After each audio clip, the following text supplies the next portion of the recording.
Shalom saudara-saudara kekasih, puji Tuhan, kita berjumpa kembali dalam acara yang menyegarkan, acara yang boleh memberkati kehidupan kita.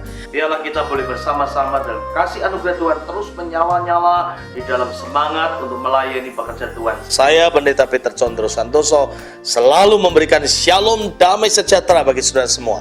Dan biarlah pada saat ini kita boleh diberkati di dalamnya. Mari sebelum kita akan membahas firman Tuhan, kita akan berdoa terlebih dahulu supaya firman Tuhan boleh terbuka dalam kehidupan saudara, boleh memberikan sesuatu yang bernilai dalam hidup saudara. Mari kita berdoa. Saudara Tuhan, kami mengucap syukur karena Tuhan sudah menolong kami, memberi pengertian-pengertian baru, dan melalui Roh Kudus kami dapat mengerti setiap firman Tuhan yang akan kami dengar, dan itu boleh menjadi kekuatan yang baru dalam kehidupan kami. Kami siap mendengarkan karena kami tahu Tuhan itu baik. Dalam nama Yesus kami berdoa. Amin. Puji Tuhan, saudara-saudara kekasih. Ada satu perkara yang kita mau pelajari bersama-sama hari ini di dalam kitab Markus pasal yang ke-7. Markus pasal yang ke-7 ayat 31 sampai 37. Markus pasal ke-7 31 sampai 37 berkata demikian. Kemudian Yesus meninggalkan pula daerah Tirus dan dengan melalui Sidon pergi ke Danau Galilea di tengah-tengah daerah Dekapolis.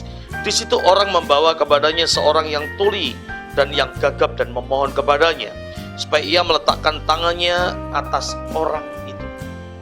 Dan sesudah Yesus memisahkan dia dari banyak orang sehingga mereka sendirian, ia memasukkan jarinya ke telinga orang itu, lalu ia meludah dan meraba lidah orang itu. Kemudian sambil menengadah ke langit, Yesus menarik nafas dan berkata kepada Ephata, yang artinya terbukalah.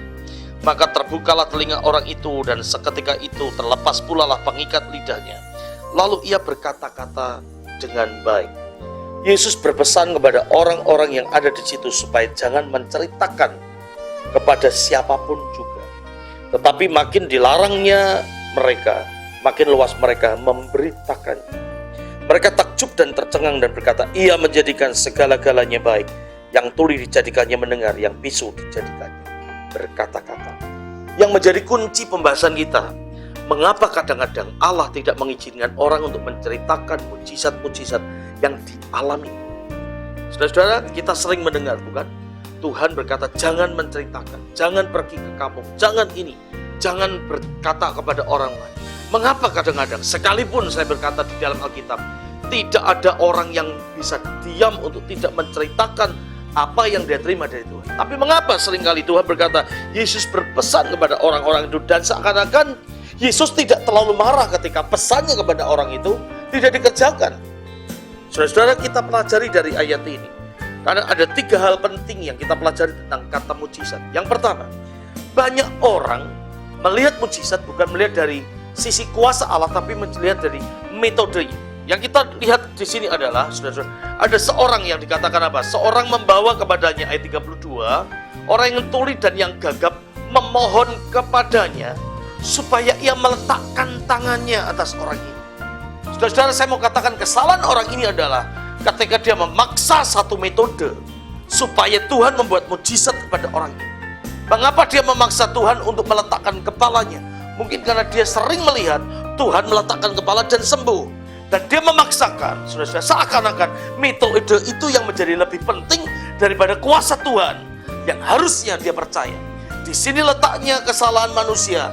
Mengapa seringkali Allah berkata, jangan menceritakan orang lain?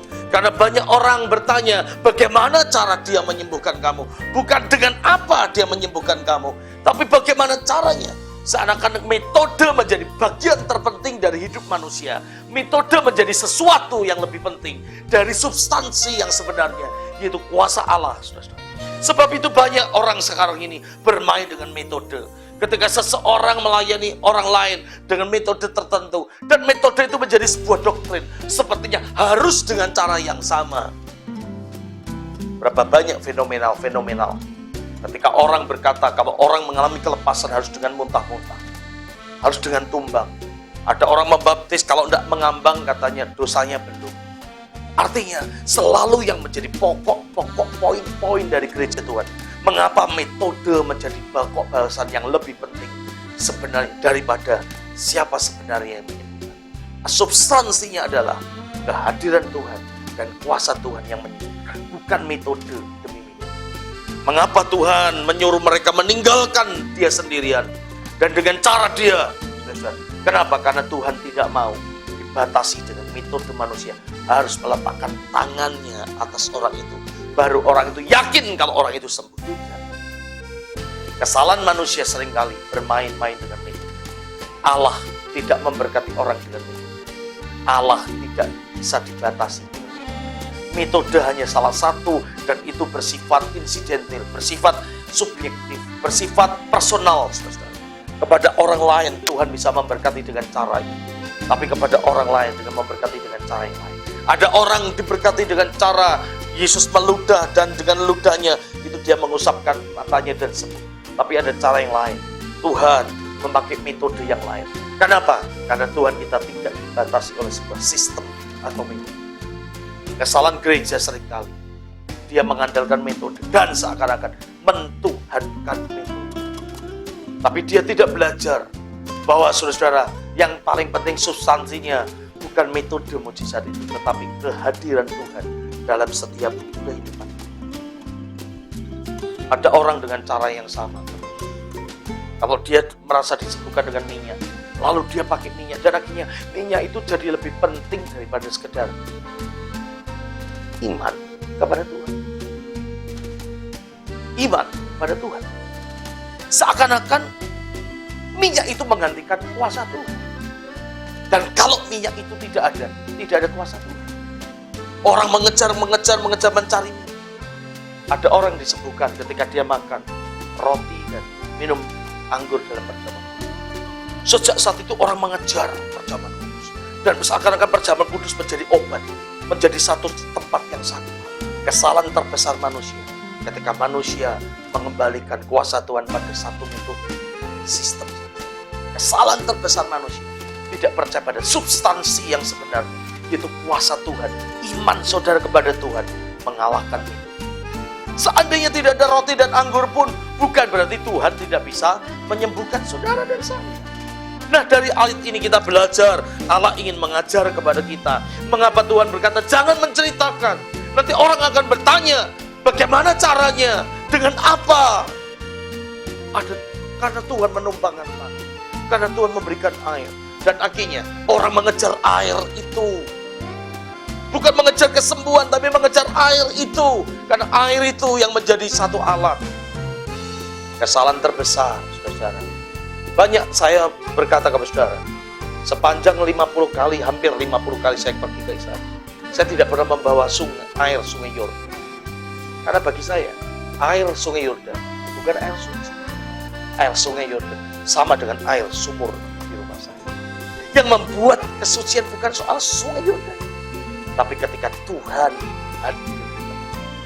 Jadi salah kaprah kalau ada orang datang pergi ke Holy Land, membawa botol, membawa air Yordan, katanya ini air suci. Kesalahan terbesar, air itu sama saja. Tapi yang penting adalah iman saudara kepada Kristus membawa saudara sembuh, membawa saudara pada kesembuhan tertentu, tapi bukan dengan metode tertentu Tuhan memaksakan. Jadi saudara kekasih, mari kita belajar mengapa kadang-kadang Allah melarang seseorang untuk menceritakan proses terjadi sebuah mujizat. Tidak usah menceritakan bagaimana engkau mengalami mujizat, bagaimana Tuhan bekerja dalam hidupmu. Tidak. Tapi yang terpenting adalah saya yang dulunya buta, saya yang dulunya tuli, saya yang dulunya gagap, saya yang dulunya miskin, saya yang dulunya tidak ada pekerjaan, saya yang dulunya bodoh, saya yang dulunya mungkin mengalami sakit penyakit, saya yang dulunya kena cancer, saya yang dulunya dan dulunya. Hari ini saya mengalami mujizat karena kuasa Tuhan dan bukan karena itu. Berapa banyak manusia sekarang lebih mengandalkan kepada itu? Berapa banyak pendeta sekarang lebih mengandalkan pada itu? Ada mengandalkan sapu tangan. Kalau enggak dengan sapu tangan enggak. Metode. Percaya. Metode bukan segalanya. Karena Tuhan tidak dibatasi oleh metode. Tapi yang paling penting adalah iman saudara. Kembali kepada iman saudara. Ketika orang ini menyerahkan orang yang sakit, Tuhan, tolonglah saudaraku yang sakit. Iman sudah dimulai, tapi kita tidak dapat dibatasi. Harus dengan penuh pengharapan. Metode dan sebagainya. Yang kedua, mengapa Tuhan mengajarkan untuk tidak mencerita? Sebenarnya Tuhan hendak berkata satu hal. Apakah dari hati yang rindu? Saudara, menceritakan kebaikan, Tuhan berkata demikian. Tetapi makin dilarangnya mereka, makin luas mereka memberitakan. Artinya, Tuhan mau Injil diberitakan bukannya dengan kata-kata yang hebat, tapi Injil diberitakan dengan apa? Dengan fakta, kenyataan bahwa orang yang tuli adalah kesaksian itu.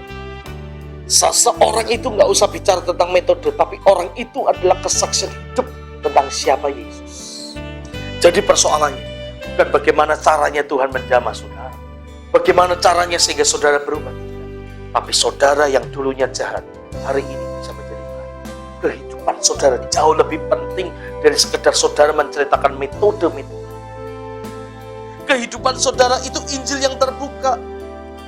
Perubahan saudara itu Injil yang terbuka, sehingga orang dapat melihat. Nggak usah cerita, orang dapat melihat perubahan itu sendiri.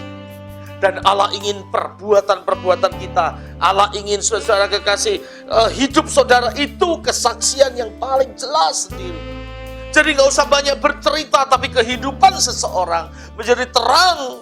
Itu adalah Injil yang dimana orang-orang dapat melihat sesuatu. Sebab itu saudara, ketika kita belajar mengampuni seseorang, ketika kita belajar memberkati orang, itu sudah satu kesaksian. Orang nggak mau berkata tentang hebatnya seseorang, tapi dari perbuatannya orang itu dapat melihat bagaimana Yesus berperan. Yesus tidak ingin orang menceritakan, mempublikasikan siapa Yesus seperti gaya selebritis hari ini, seperti gaya musikus, seperti gaya hamba-hamba Tuhan sekarang. Orang yang dipakai Tuhan hebat, yang jutaan orang, yang ini, dengan embel-embel segala sesuatu. Seakan-akan orang itu yang jauh lebih hebat. Allah berkata, firman Tuhan berkata, Yohanes berkata, biar dia semakin besar, aku semakin. Tapi ketika kita melihat bagaimana Allah mengerjakan pekerjaan yang besar melalui Yohanes, Tuhan melihat sesuatu. Dunia tidak dapat ditahan untuk melihat perubahan dari seseorang. Mungkin saudara tidak banyak bersaksi, tapi kehidupan saudara yang disaksikan oleh orang-orang, itulah kesaksian. Siapakah pemimpin? Suatu saat saya ditanya sama seseorang, tanya, Pak, apakah definisi pemimpin? Apakah pemimpin itu yang punya kedudukan tertinggi? Atau pemimpin itu adalah orang yang paling ditakuti?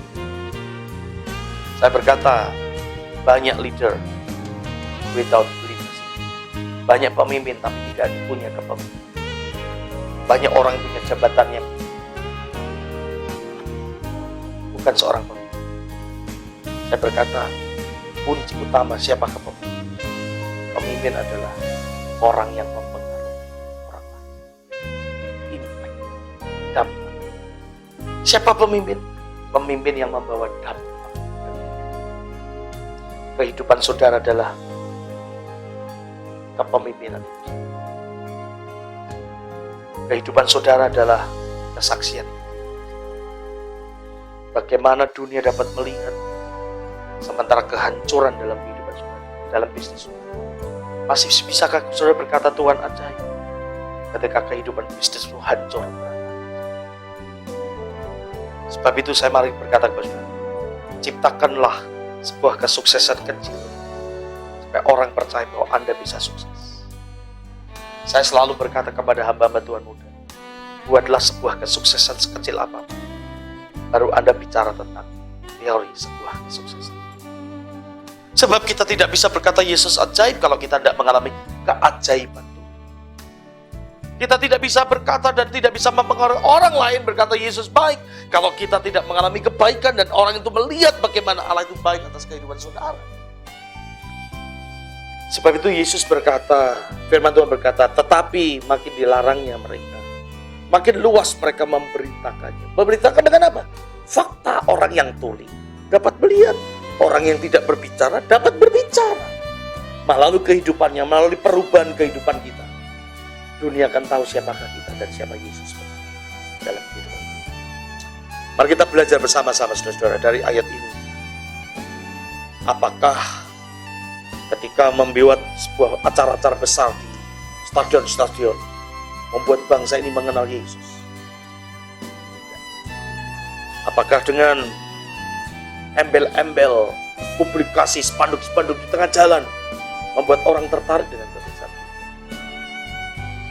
Tapi ketika seorang dokter dengan panjang sabar dan senyum yang lebar berkata kepada pasien, jangan putus harapan pasienku, tetaplah semangat.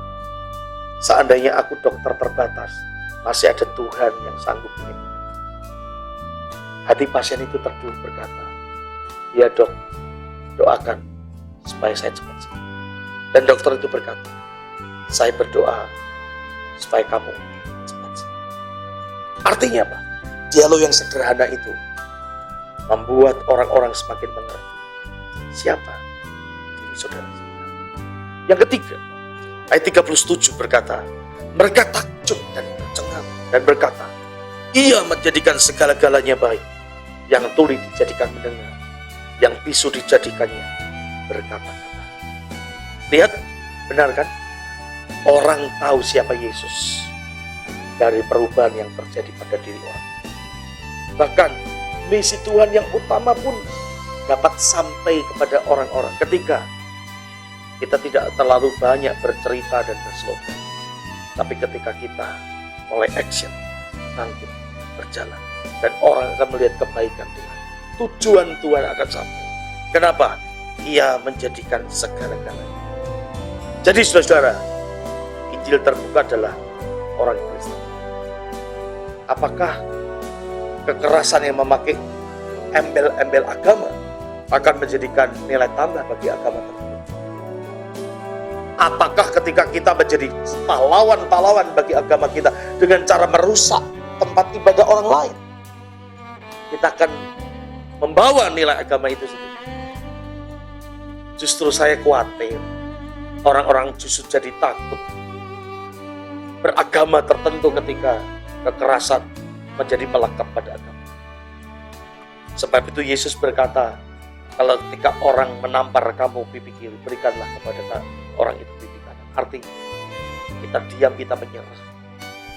Karena kadang-kadang diam itu emas. Kadang-kadang ketika kita mengalah, kita justru menang. Yesus mengajarkan, kasihilah musuh-musuh.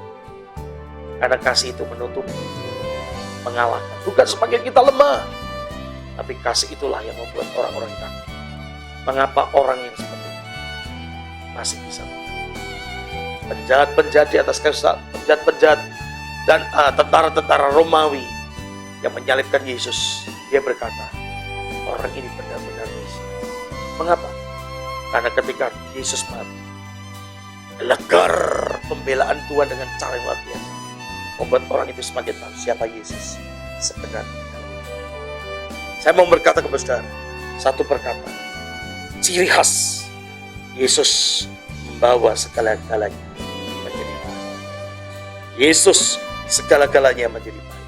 Jadi saudara, misi utama adalah ketika hidupmu menjadi lebih baik. Ketika ada seorang buta yang menjajakan buahnya di dekat airport, dan serombongan manajer-manajer yang berlari-lari karena sudah sangat terdesak sekali dengan pesawat yang hampir take off. Dan ternyata salah satu dari manajer itu menendang makanan jualan dari seorang buta itu, sehingga buah itu tercecer kemana-mana.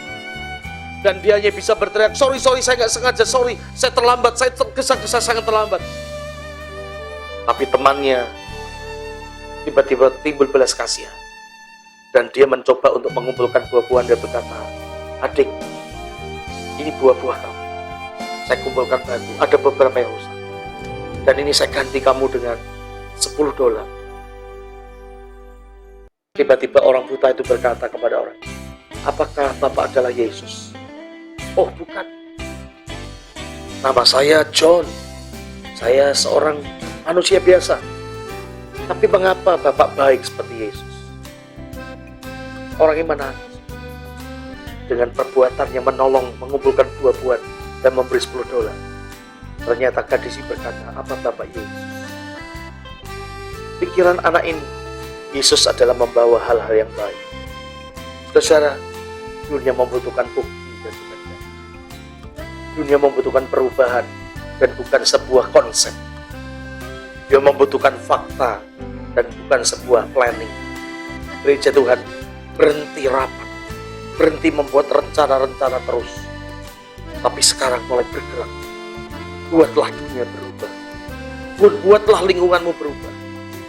Buatlah orang-orang di sekitar kamu berubah. Tukang-tukang becak berubah. Tidak lagi berjudi di depan gereja, tapi ada orang-orang yang melayani, memberitahu mereka bahwa judi itu tidak membawa pada mereka tentang kekayaan. Ketika orang-orang yang ada di sekitar kita layani, maka mereka akan mengalami perubahan.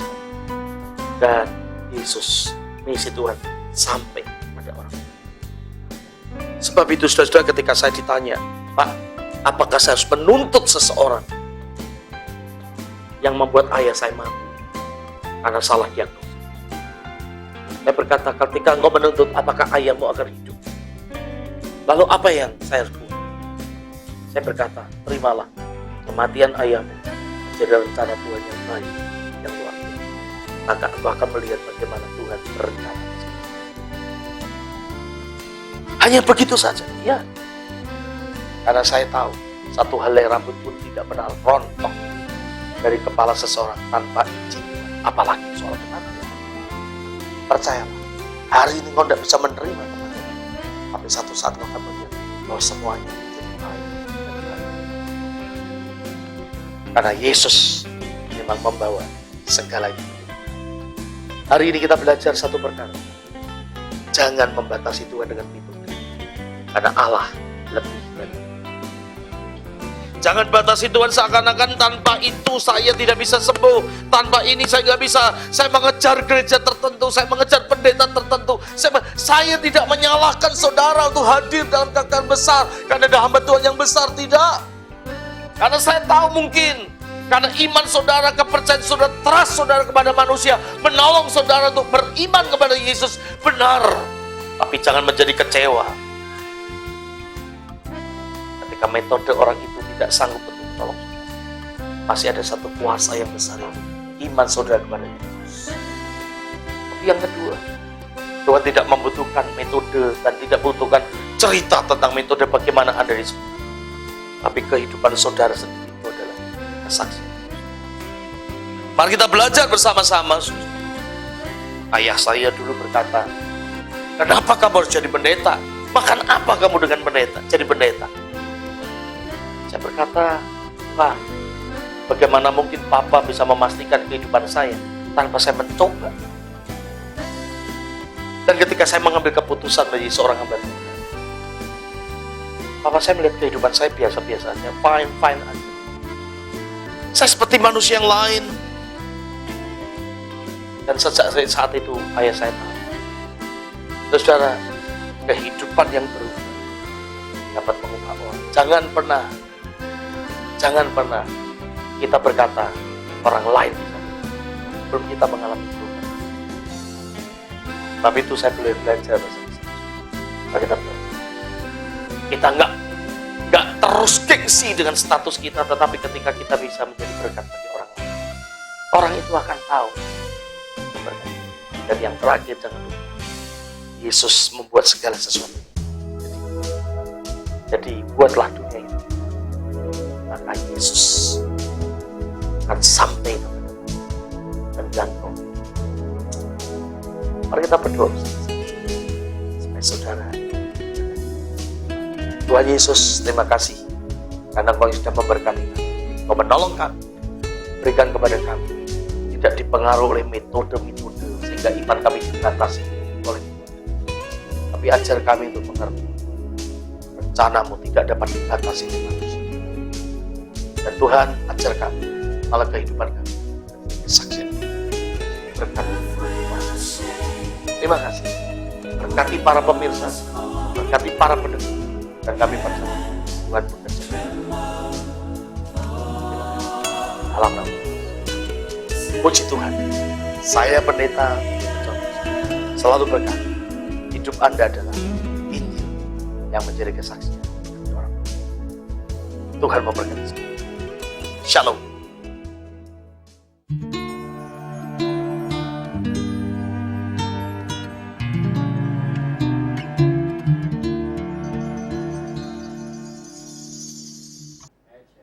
Shalom saudara-saudara, puji Tuhan. Bersama saya Pendeta Peter Condro Santoso. Ada sebuah program yang dapat menolong saudara. Kadang-kadang kita memasuki satu hari dengan penuh persoalan. Kadang-kadang pagi hari ketika kita bangun, kita sudah dihadapkan dengan setumpuk masalah dalam hidup kita. Puji Tuhan, ada berita yang luar biasa. Supaya saudara mendapatkan penghiburan, kekuatan bersama firman Tuhan. Bersama saya langsung setiap pagi.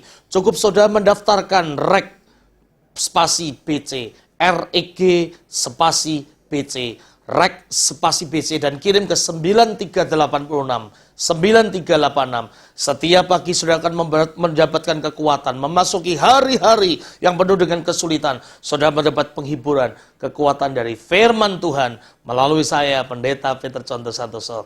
Puji Tuhan, Tuhan memberkati saudara. Daftarkan segera, pastikan bahwa setiap pagi saudara mendapatkan firman Tuhan untuk menolong hidup saudara. Amin.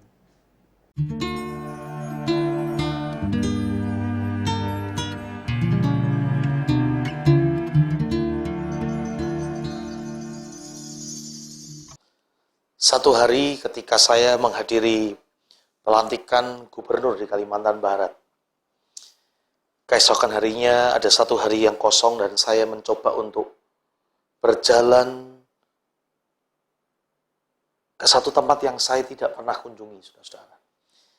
Tepatnya 30 km dari kota Pontianak. Saya terkejut ketika di tengah-tengah hutan belantara itu ada sebuah gereja yang sedang dibangun oleh masyarakat hampir 2 tahun. Dan di sebelah gereja itu ada sekolah, di mana sekolah itu hanya terdiri satu lokal, dan kelas anak-anak kelas 1 sampai kelas 6 berkumpul menjadi satu. Saya berkata kepada gurunya, kepada anak-anak itu, siapa gurunya? Bapak Pendeta. Ternyata 30 kilo dari kota Pontianak ada sebuah pedalaman yang lebat luar biasa, di mana anak-anak dan jemaat di sana sangat miskin sekali. Tidak memakai sepatu, sekolah apa adanya tanpa buku dan buku tulis, hanya sebuah board yang dibuat ala kadarnya. Saudara-saudara, hati saya sangat terketuk. Ketika saya melihat itu, saya menangis dan saya berkata kepada orang yang membawa saya, kira-kira berapa juta dibutuhkan untuk membangun sebuah sekolah yang sederhana dan gereja yang sederhana. Tidak lebih dari 50 juta, Pak, untuk lokal sekolah dan gereja. Melalui acara ini, saudara-saudara, hati saya mengetuk saudara. Ketika saudara dipanggil Tuhan menjadi berkat, ketika saudara melihat hidup saudara tahun ini mungkin diberkati Tuhan, tapi 30 kilo dari sebuah kota di Pontianak, ada sebuah keadaan yang sangat-sangat saudara antagonis. Di mana sangat kontras sekali, di mana kemewahan sedang terjadi, tetapi ada kemiskinan. Dan kalau saudara rindu diberkati, di bawah ini ada nomor account yang saudara dapat salurkan berkat itu. Dan saya menanti persembahan saudara, karena persembahan saudara akan menjadi berkat bagi komunitas di sana, berkat orang-orang di sana. Saya Pendeta Peter Condro. Tuhan memberkati saudara.